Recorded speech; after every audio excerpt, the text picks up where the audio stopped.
dalam konteks apa namanya di bimbingan perkawinan calon pengantin misalnya ya, di punyanya Kemenak itu sebetulnya konsepnya kan sama, konsep apa namanya pilar perkawinan, kemudian landasan perkawinan itu ada. Nah kalau para instruktur di bimbingan Jatim itu mengajarkan kepada para fasilitatornya begini.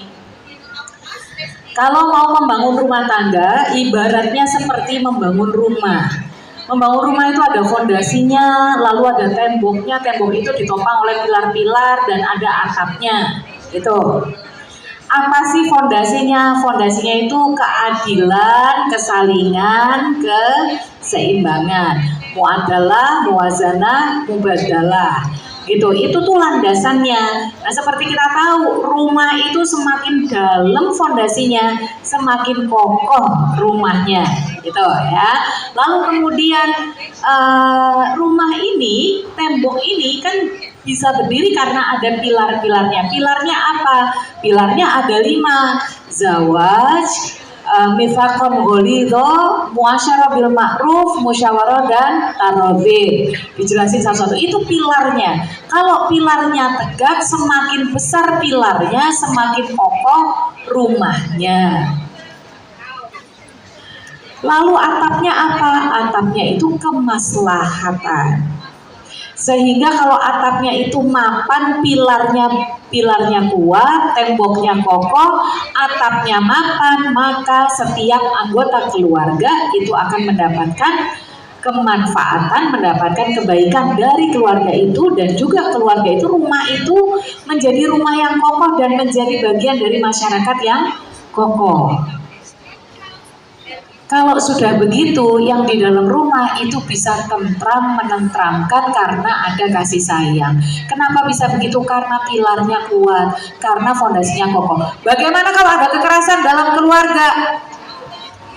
Kekerasan dalam keluarga itu pilar yang mana yang patah?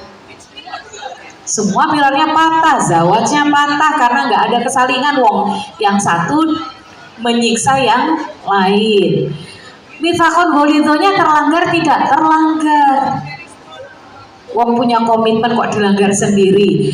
Lalu muasyarah bil ma'ruf, ya jelas mana ada kekerasan kok ma'ruf. Gitu, tidak ada.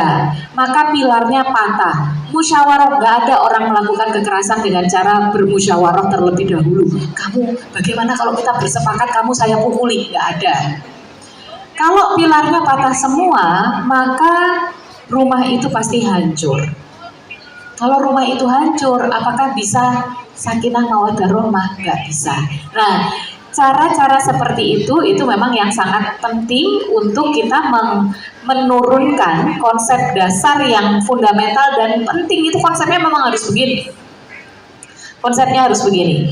Tapi cara menyampaikannya kepada siapa itu yang harus kita sesuaikan. Nah, terakhir, kalau kita menggunakan misalnya pendekatan yang tadi ya, cross brain terus sistem limbik, itu yang paling menyenangkan sebetulnya bagi manusia Indonesia itu kalau begini. Kita ini orang Islam di Indonesia itu jadi kekaguman dunia. Maka dia sense sosial sebagai anggota umat Islam di Indonesia itu meningkat. Kenapa kok dikagumi oleh dunia?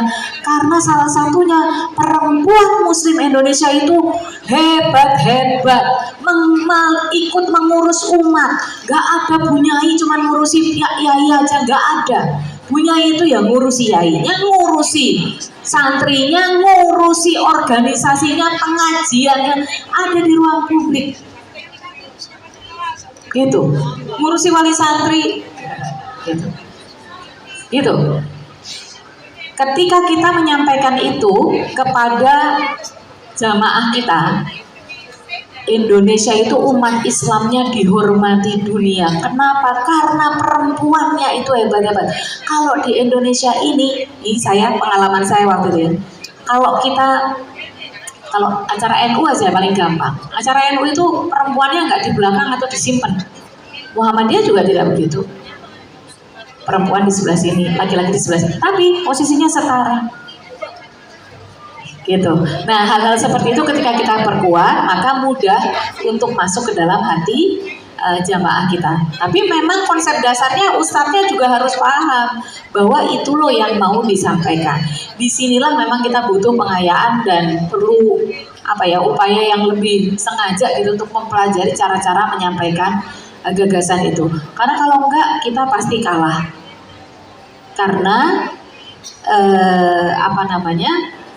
teman-teman yang ultra konservatif itu canggih sekali. Misalnya saya menemukan meme yang dulu sempat rame ya. Ketika seorang wanita lelah bekerja, maka sesungguhnya ia hanya ingin dinikahi. Kalau tambah lelah, itu. Nah, kita mampu tidak membangun narasi-narasi yang berangkat dari konsep dasar yang fundamental tadi itu. Itu PR kita. Terima kasih.